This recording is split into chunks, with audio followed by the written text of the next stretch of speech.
국회 속 다양한 이슈를 알기 쉽게 쏙쏙 뽑아 전해드리는 신동진의 국회 속. 오늘 주제는 세제 개편안입니다.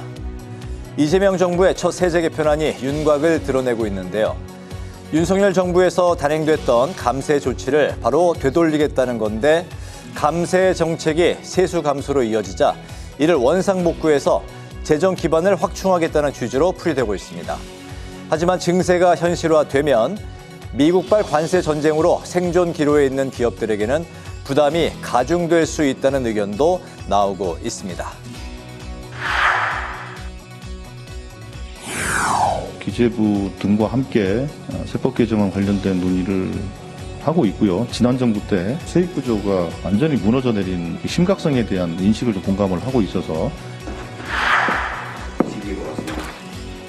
여름철만 되면 반복되는 법인세라던가 이런 부분들 얘기 나와 있지만 그거는 조세 형평성의 회복이고 부자 감세 기조로 인해서 지난 정부 동안 과도하게 부족해진 세수 부분도 있고요. 그래서 대통령실에서 법인세 인상 기조는 맞다고 저희가 보면 법인세 인상이 아니라 조세 정상화입니다.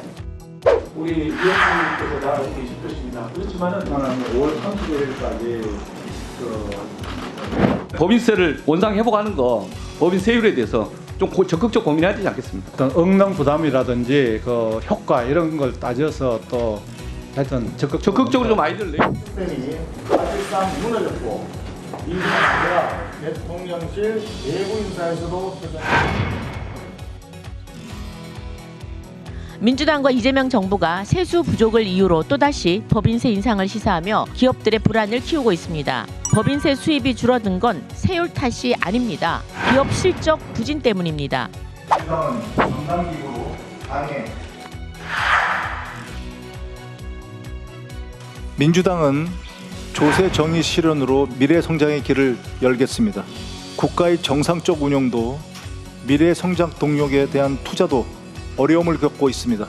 근본 해법은 삐뚤어진 조세의 기틀을 바로 세우는 것입니다. 윤석열 정부 당시 이루어진 감세 조치를 원상 복구하겠다는 배경은 바로 세수 악화 때문인데요. 특히 법인 세수의 경우 2년 연속 하락세를 보이고 있습니다. 법인 세수 감소가 세수 결손으로 이어지면서 나라 살림에도 큰 영향을 미치고 있다는 해석이 나왔는데요.